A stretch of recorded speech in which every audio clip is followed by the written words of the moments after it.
God has been dealing with me about this light and the light bearer, but he's also dealing with me about the salt shaker, the light bearer, the glory carrier.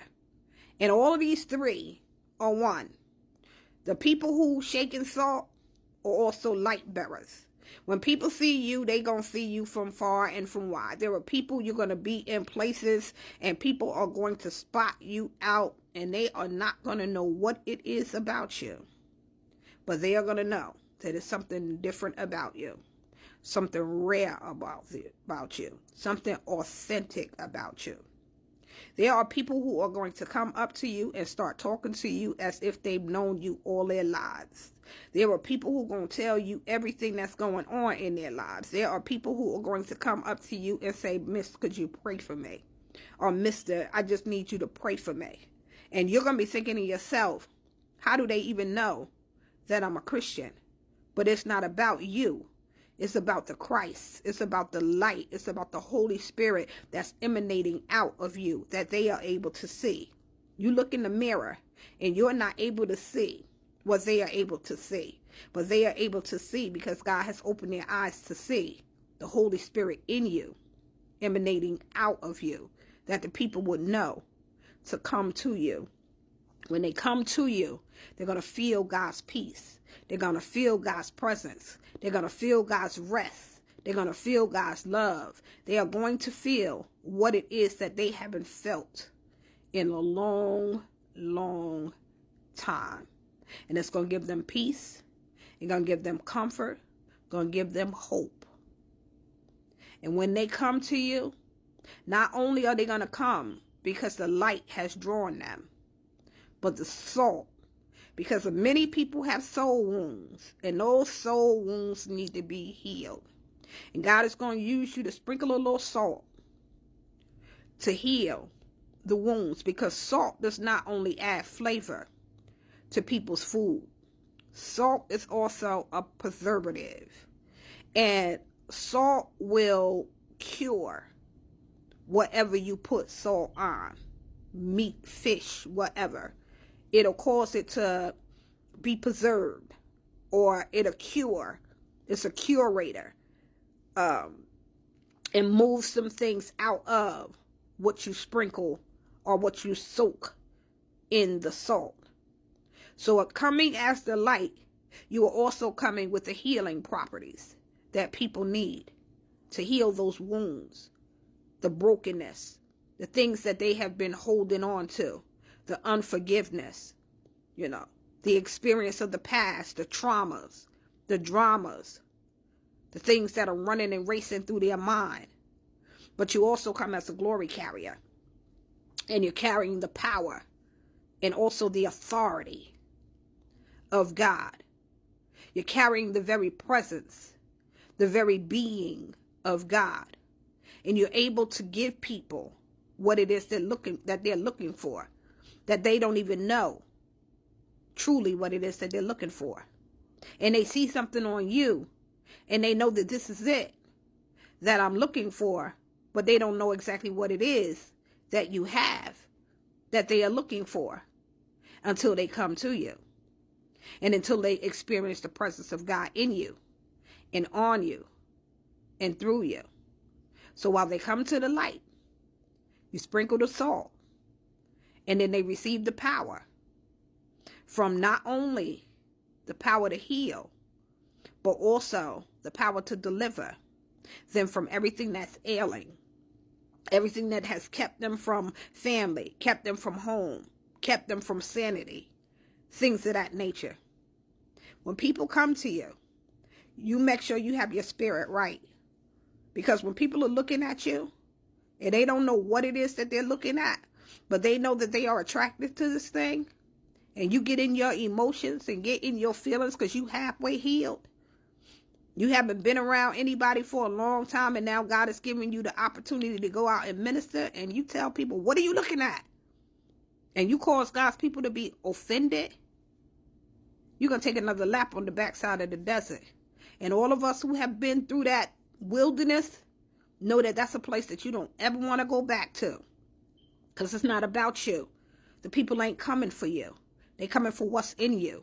They coming for that salt that they want shaken into their lives. They're coming for that light that you bear.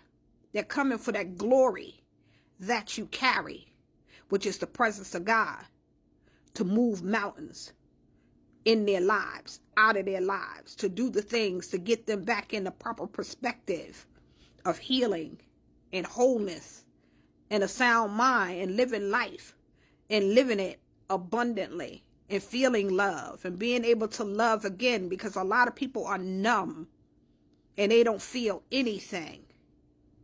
But what you carry is going to awaken and bring life into people, because what you have is what it is that they need, even though you really don't even know what it is that you have.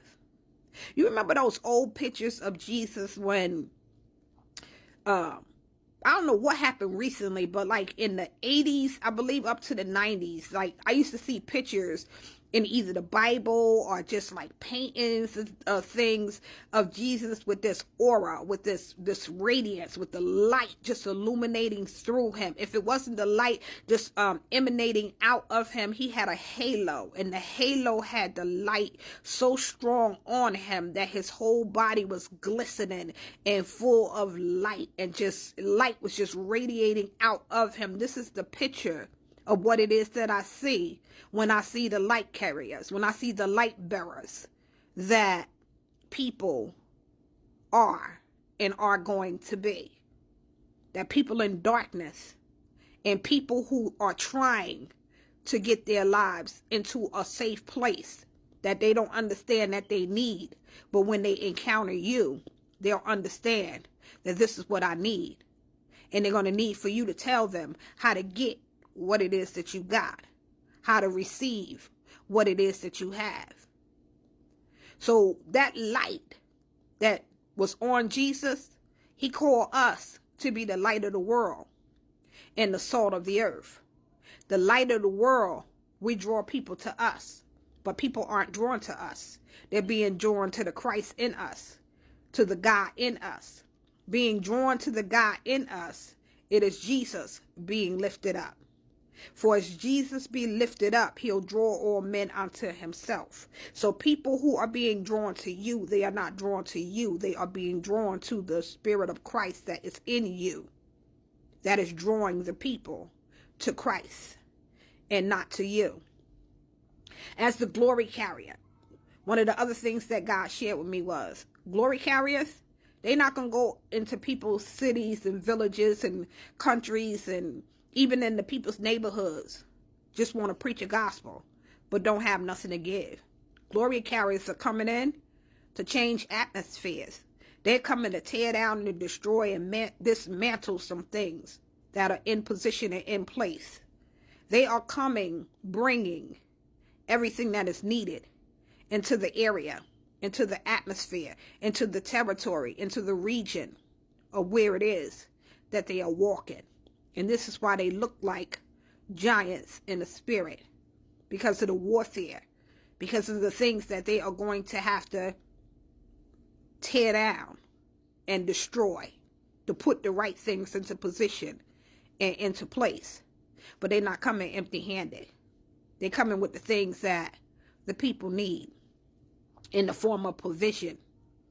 Glory carriers are going to be very wealthy people that have monies, that have resources, that have wealth to be able to build, to be able to tear down and rebuild, to be able to plant, to be able to not just give people fish, but teach people how to fish, to put seed in the ground and to grow up, grow things, to be able to employ and put people to work. So whenever they are healed, they don't find themselves back in a state of brokenness and poverty and lack. So we're salt shakers, we're light bearers, we're glory carriers, all for the glory of God. It's not about us. It's about the work that God is doing and the work that God is about to do. People are broken and they're hurting and they need the salt. They need the light and they need the glory of God. Don't play about God's business. Be in position and be